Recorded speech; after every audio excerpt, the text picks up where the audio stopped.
Kenapa dimenangkan? Karena cara berpikir fikih, karena dia yang punya otoritas itu, punya otoritas kepemilikan. Itu dalam fikih madzhab apa? Syafi'i. Nah, itu penting dalam analogi surga dan neraka. Orang Khawarij itu kalau ada orang dosa, itu dikatakan sudah tidak Islam lagi, dia sudah keluar dari Islam. Orang dosa itu wajib disiksa oleh Allah. Mereka bilangnya ya wajib. Dalam kelompok Islam itu ada kelompok namanya Khawarij, orang yang sangat ekstrim dalam berpikir. Dia mengkafirkan orang yang melakukan dosa apa? Besar, dihukumi kafir.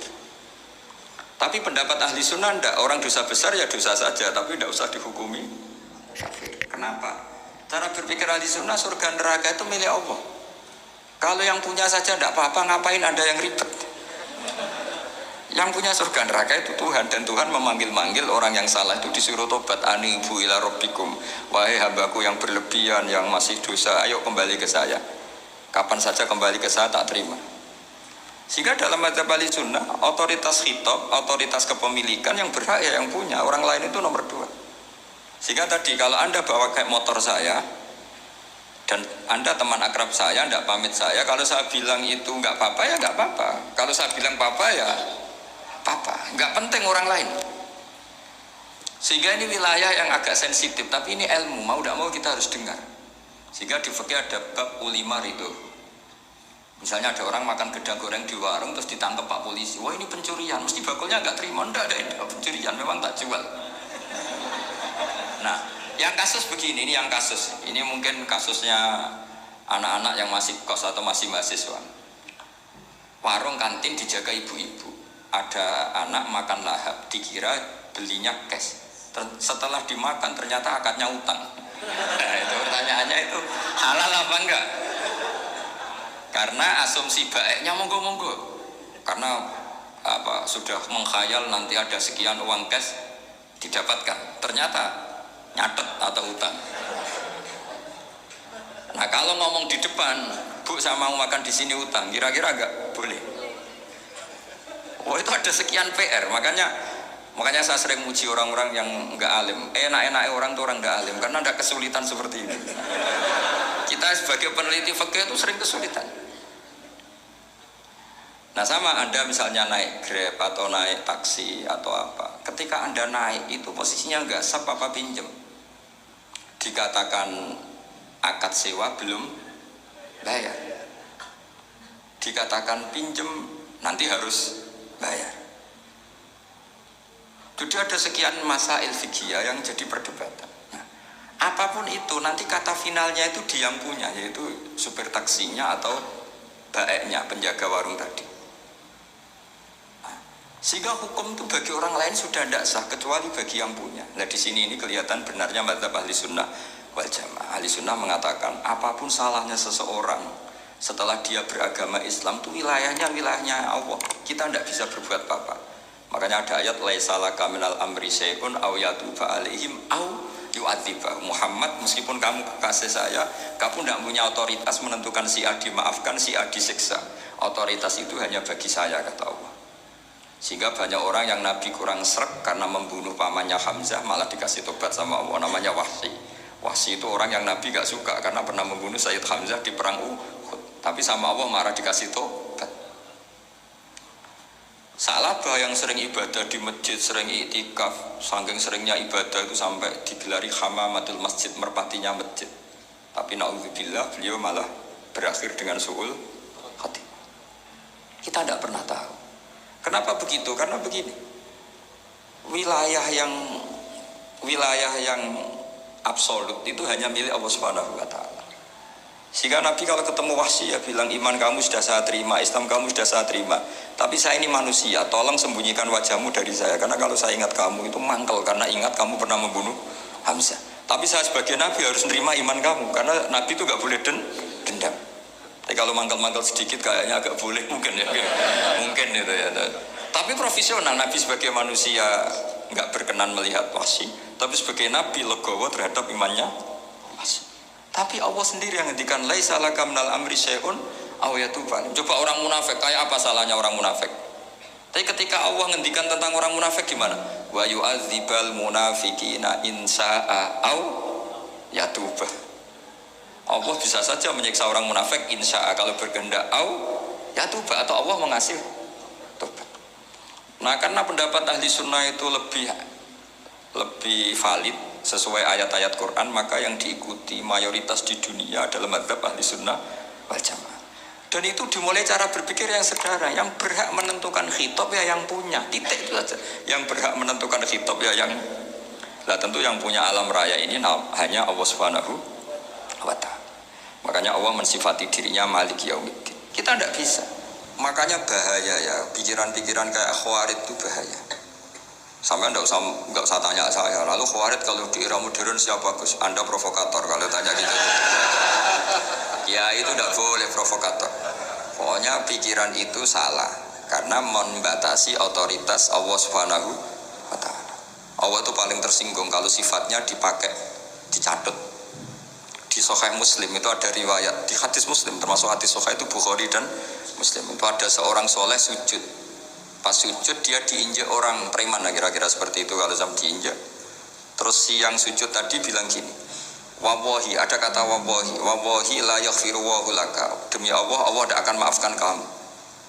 Saat itu juga Allah ngasih wahyu kepada Nabi di zaman itu, bilang ke yang sujud, pahala sujud tak cabut, dia tidak punya pahala, dan yang menginjak dosanya tak ampuni. Terus Nabinya tanya, kenapa ya Allah? Saya tersinggung, kata Allah, hanya disetatuskan nggak bisa memaafkan. Padahal wa anal ghafir wa anal akhid bizunub, saya adalah zat yang bisa maafkan, bisa nyiksa. Kenapa status saya tinggal satu? Allah kan bisa kan, walillahi mulkus samawati wal ardh yaghfiru liman yasha wa yu'adzibu man yasha. Tapi si yang sujud tadi menstatuskan Allah hanya satu, yaitu yu'adzib, menyiksa. Itu kata Allah, kok enak, saya ini Tuhan, bisa menyiksa, bisa mengampuni, kenapa status saya jadi satu? Kamu kan mesti gak terima. Status kamu dihilangkan satu, terima gak? Gak terima. Sebagai suami kamu tetap punya dua status, bisa meneruskan nikah, bisa menceraikan. Coba status kamu tak ambil satu, gak boleh menceraikan. Istri kamu gendut, walek, cerewet. Wah, posengnya bukan main itu. Sama mbak-mbak juga sama. Sebagai istri harus nurut sama suami gini-gini, tapi juga punya hak rafa, hak mengajukan gugatan cerai jika suaminya tidak jelas. Mau nggak dicabut status hak rafa? Nggak mau. Kalau punya suami jelek, senang goda perempuan lain, itu kan. Nah, Allah itu punya status bisa memaafkan, juga punya status bisa menyiksa. Terus orang-orang yang sok soleh dengan tanda kutip itu kadang-kadang inginnya Allah tuh nyiksa terus sama musuhnya. Kalau sama dia memaafkan terus corong Jawa kan, aku mbahmu tapi kan gitu kira-kira. Kok enak gitu. Jadi ya sudah seperti itu. Lagi-lagi kata kuncinya apa? Beri otoritas itu hanya kepada Allah Subhanahu wa ta'ala, karena dia adalah pemilik otoritas sejati. Sehingga zaman Nabi siapa saja itu, ya mungkin orang kayak apa dulu, Khalid bin Walid, perang Uhud kalah, itu panglimanya orang kafir zaman itu siapa? Khalid bin Walid. Dan dia melakukan pembunuhan masif zaman itu, tapi dia dikasih tobat, namanya Khalid bin Walid. Tapi Sa'labah yang tukang di masjid kadang berakhir seperti itu. Ya sudah, akhirnya kita mau tidak mau ya sudah introspeksi. Sampai sesoleh apapun kita selalu diajarkan doa, ya muqallibal qulub tsabbit qalbi ala dini. Karena kayak apa kalau hati kita dibolak-balik? Karena cara berpikir tentang Islam dan tentang ateis atau tentang kekafiran itu mirip satu visi. Makanya hati-hati mahasiswa, karena senangnya berpikir sendiri. Ada ngelantur kemana-mana. Saya beri contoh. Sampai kalau sekarang masih miskin, berbahagialah. Karena miskin itu mudah jadi orang dermawan. Kalau orang sudah kaya itu ribet. Coba misalnya sampean jadi santri saya, tak contohkan. Biasanya santri kalau sama kiainya akan loyal. Kamu miskin punya ayam 2, tak minta 1 boleh enggak? Boleh, padahal itu 50%. Ya, terus punya uang 100.000, tak minta 50.000, kira-kira boleh enggak? Boleh, padahal itu 50%. Tapi kalau kamu kaya, punya uang 1 miliar, tak minta 500 juta, boleh enggak kira-kira? Padahal itu berapa? 50%. Gampang mana dermanya orang kaya sama orang miskin? Untuk mengamal 50, itu mahasiswa yang masih miskin-miskin, uangnya hanya 100.000, nraktir temannya habis gak masalah. Padahal itu berarti 100%. Uangnya setelah 50.000 diminta temannya dikasihkan semua. Padahal itu aset satu-satunya. Nah, salaba itu cara berpikir gitu sehingga Allah tersinggung.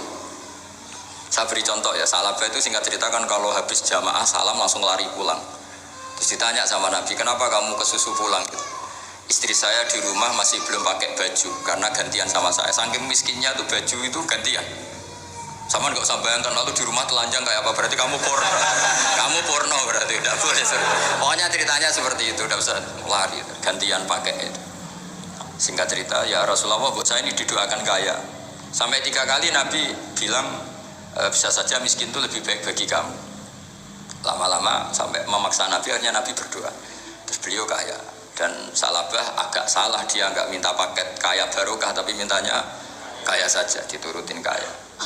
Pertama punya kambing di pegunungan ya, kalau di Arab itu kan kambing diletakkan di Jabalen, Mabinal Jabalen, di antara 2 lembah itu 40 sampai 80 sampai 4.000.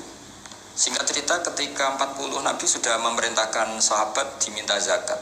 Berarti kalau 40 itu 1, kalau 80 kira-kira 2. Ya sudah gitu. Sebetulnya ketika 40 kalong 1 terkurangi 1 zakat itu kan ringan karena masih 39. Ya kayak tadi kamu punya uang 1 juta, jangan 1 juta, 500.000 sudah agak berat kamu. Nah gini saja, tak beri contoh betapa mudahnya dermawan bagi orang miskin. 1 juta itu kan zakatnya berapa? 25.000 ya. Rubul usyur kalau dalam bahasa Arab itu berapa? Kalau bahasa kampus kan berapa? 2%, 2,5 ya, 2,5. Itu bahasa keliru sebetulnya. Sama ikut saya saja. Saya itu berkali-kali saya pernah nggarap matematika, cepet-cepetan biar pakar matematika itu mesti cepet saya. Karena saya ini agak bedui. Orang bedui itu cara berpikir itu lebih gampang. Jadi kalau orang Arab, tak ajarin matematika Arab ya, itu nggak ada porogapit. Jadi begini cara berpikir orang Arab itu berpikir bertahap.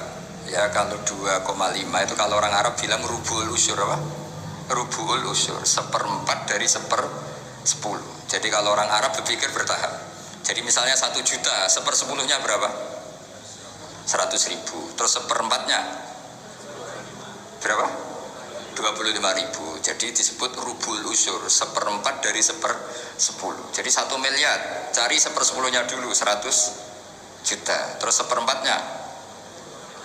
Sehingga nggak usah porogapit ruwet. Jadi orang Arab kalau bilang 1/10 sama 1/20 itu tidak bisa. Karena nanti tidak ada porogapit. Orang Arab bilang al-usyur atau nisful usyur. Misalnya zakatnya apa itu zuru, berarti 100, 1/10-nya berapa? 10. Terus orang Arab kalau misalnya pertanian kamu biayai zakatnya 1/20. Orang Arab bilang bukan 1/20, nisful usyur. Berarti berapa? 100 usyurnya 10. Separuhnya 1/10 berarti 5. Lah 5 ini bahasa kamu apa? 1/20. Ya, bahasa orang kampus 5 kan 1/20. Kalau 10 1/10. Kalau orang Arab bilang apa? Usyur atau nisful.